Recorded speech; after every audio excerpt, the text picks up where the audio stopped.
Hello everyone, in today's video something a little different. Bungie actually today recently dropped a new article just showing how they're going to be changing some of our abilities and some of our exotic armor, and I'm just going to go over some stuff that you might care about in PvP. I'm not going to go over the whole thing, but I'm going to go over some notable changes and stuff you might want to keep an eye out as you're build crafting in PvP, and just some stuff that I'm honestly excited for that I'm going to be obviously testing out next season.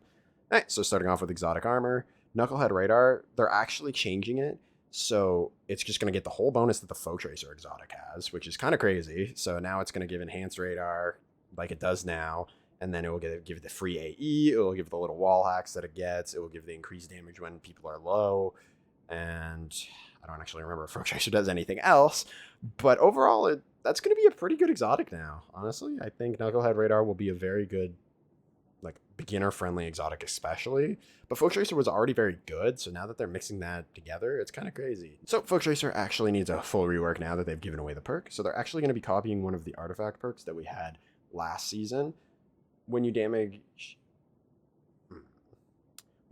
damage with one of your abilities, you gain a damage bonus with a weapon that has damage type matching your subclass damage type. Additionally, when you defeat an enemy with damaged with one of your abilities, either with another ability or a weapon matching your subclass type, you will spawn one of the collectible objects associated with your subclass, such as ionic traces or fire sprites.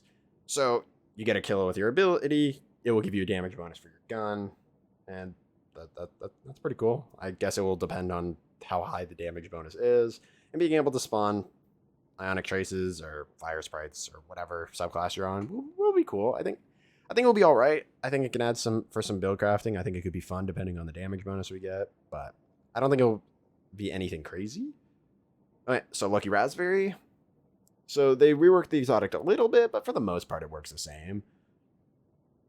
Okay, so the exotic extends the chaining capability of arc bolts, which it already did before, but now instead of basing the grenade energy gains on chains, each time you damage an enemy with lightning strikes, as well as each time you pick up an ionic trace, you gain additional grenade energy. We've also given the grenade intrinsic ability to stun overload champions. I think that's decent. I think it gives it more ways to actually use it. But I almost wish they made it so it would stun unstoppables or something. So then you could make it stun unstoppables normally, and then you could give it the jolt from the fragment to make it stop overloads too. So that way you could have a grenade that could do two almost. I don't really see a point in that, but because I feel like you're going to want the jolt on it anyway. It just does some bonus damage. So I don't know. I think that could be fun. Maybe I'll probably try a build in PvP with it. Renewal Grass. They made it so you don't have an increased cooldown on your Dustfield grenades anymore. That's good. I think that could be fun. Means you'll be able to toss more dust fields. They're bigger. Those dust fields are really, really good. I'm looking forward to trying that. Titans. Icefall Mantles grants an escalating bonus to stasis weapon damage when getting rapid kills. When you activate your class ability, immediately gain the highest tier bonus. That's good. I mean, I don't know. They're like surge mods, so I don't think it's worth it for the most part. But being able to pop your overshields and having damage bonus with your stasis weapon, you'll be pretty hard to beat in a 1v1 situation, but you aren't going to be able to chase people, so most of the time people are going to be able to run away from you. I wouldn't really care too much for it, but it could be fun. Doomfangs grants an escalating bonus to void damage while getting rapid kills. When you get a void melee kill, you immediately get the highest stack. I think this actually could have some play if you have a void melee build. Being able to just get a void melee kill, come out with an overshield because the shoulder charge gives you an overshield, and have a decent weapon bonus isn't bad. I don't think it would be great. You also get a chunk of super energy too, because that's also what it does. But I don't think it's anything super crazy, but I definitely think there is some play to be had there. Path of the Burning Steps.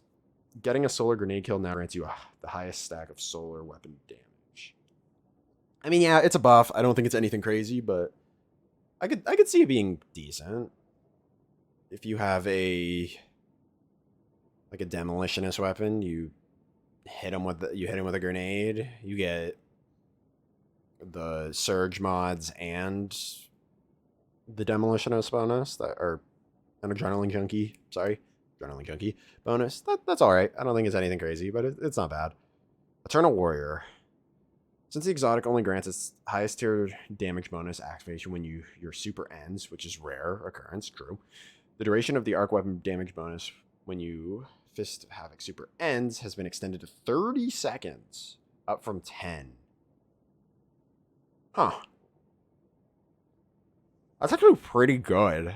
Getting a 30-second damage bonus, it's only a 6%. It's like having surge mods, but having a 6% damage bonus lasts 30 seconds.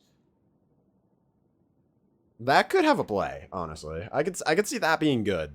I actually look for it. Expect that build pretty early into the season. I'm probably gonna have an Eternal Warrior build pretty early into the season. That sounds interesting. ADC feedback fence. This has got completely mechanic rework, and now it ties into the armor charge system. Okay, that's cool. With the new perk, which completely replaces the old one, when melee hits give you an armor charge. Okay, so you use melee and get armor. That's cool. That's a cool way to get armor charge. I feel like that could be so good for PvE, to be honest with you. You just punch something, like, you get Legend of Acreus, imagine. You punch something, and then you get an armor charge, and then you activate your Arc Surge. You don't even need to worry about it. You're guaranteed to get it. That's cool. Okay. Maybe not a super crazy for PvP, but that has some real play in PvE. You take reduced melee damage while you have armor charges. That's cool. Taking melee damage causes you to emit a burst of damaging arc energy that jolts targets. Oh, it jolts targets now. That's super cool too. Consuming your armor charges and dealing more damage based on the number of stacks you consume. Note that the damage dealt by the arc burst should be current damage of the zero. Okay, so it's the same as it was. So it would only take 3 stacks at a time if you have the mods on, but I think that could be pretty good. I think in PvE that would be really good too, to be honest with you, because you can just always have armor charges with like Legend Acreus, for example. Granted, if they melee you, you admit the burst, but then you jolt them and then you just punch them again and get another armor charge. If there's no cooldown on being able to get the armor charges, that's going to be really good. So Hall of Fire Heart, this exotic stands in the shadow. Heart Animos Light. To remedy that, we're removing the base energy to solar energy abilities and replacing it with a perk that will let you build more into sunspots. We think you'll be seeing many more sunspots on the battlefield as a result. As for the perk that grants increased ability regenerate to your super, it's fully charged. We have left that as is. Okay, well, they didn't really go into how they're going to be changing it to the sunspots, so I can't really get too into that one, but that's cool. Yeah, it didn't really have much of a place with Heart of Immola's Light being in the game. The super thing is cool. Most of the time in PvP, you want to use your super, and with how long hammers takes to get, obviously you can run the other one, but Burning Maul, but still, I don't know. It's just, well, we'll see. I can't say too much on that. Hopefully it's good, because that could be fun. Sunspots are fun. They're not crazy, but that could be fun. All right, Warlocks. Actress Diverse. We've added 2 more functions to this exotic. Enemies near you when you blink become volatile. Okay, that's pretty crazy. That could be crazy for PvE, one, but PvP, that could be super interesting. Huh, I'm curious to try that. Additionally, when you use Nova Warp Super, the Dark Blink ability no longer consumes super energy.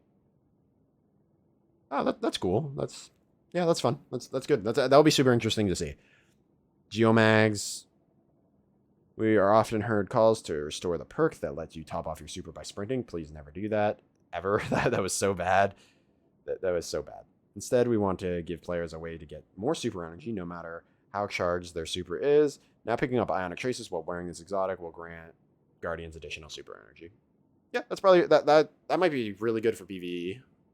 Realistically, I could see. Yeah, that could definitely be really good for PvE. I don't think it'll be anything super crazy for PvP, unless if the regen is like super crazy. It might be. I don't know. Okay, so Wings of Saber Dawn.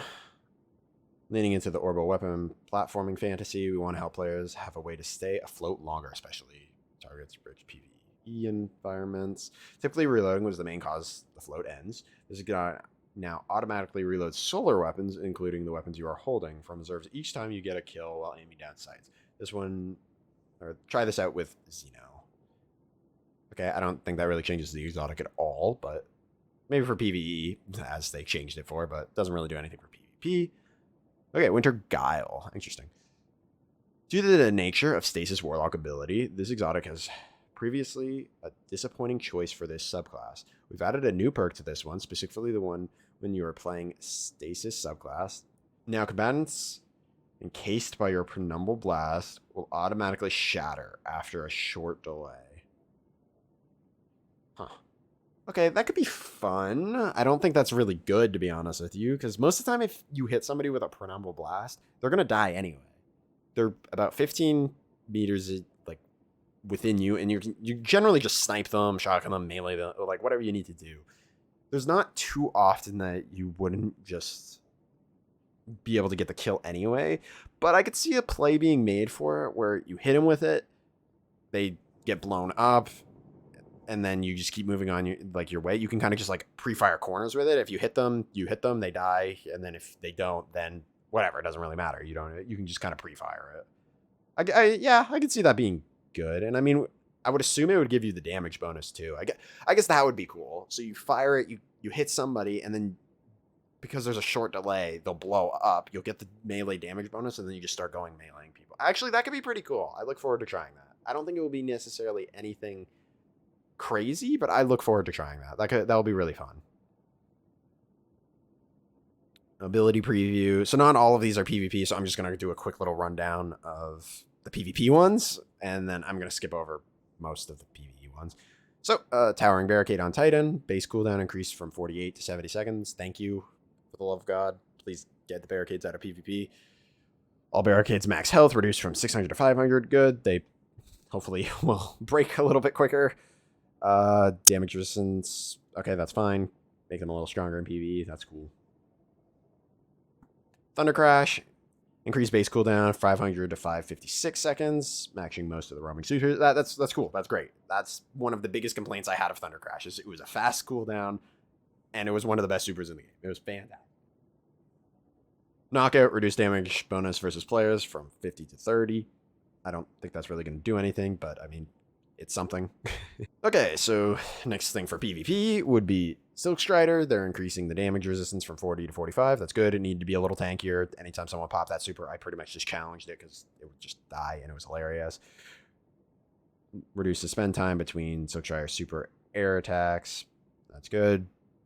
And reduce prime target. Okay, so that's good. That's just all buffs. You should hopefully hit them more, and which is good because half the time I missed. I might just be a skill issue, but whatever.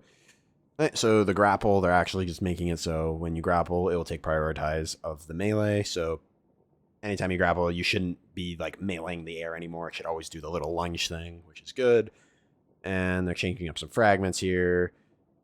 So, plus 10 strength, they're taking away. So they're making it so the worst fragments are getting at least a little bit of a bonus, and then the already good ones, you don't need to get stat bonuses, which is fine. Threat of Isolation, reduce the number of precision hits required to activate on average of 30. Well, that's good because it did require a lot of precision hits to get the Sever, making it not super viable for some weapons, but that's good. That might be better now.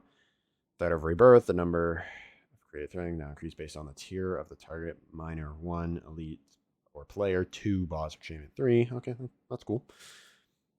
And that's it. Okay, well, actually not that much.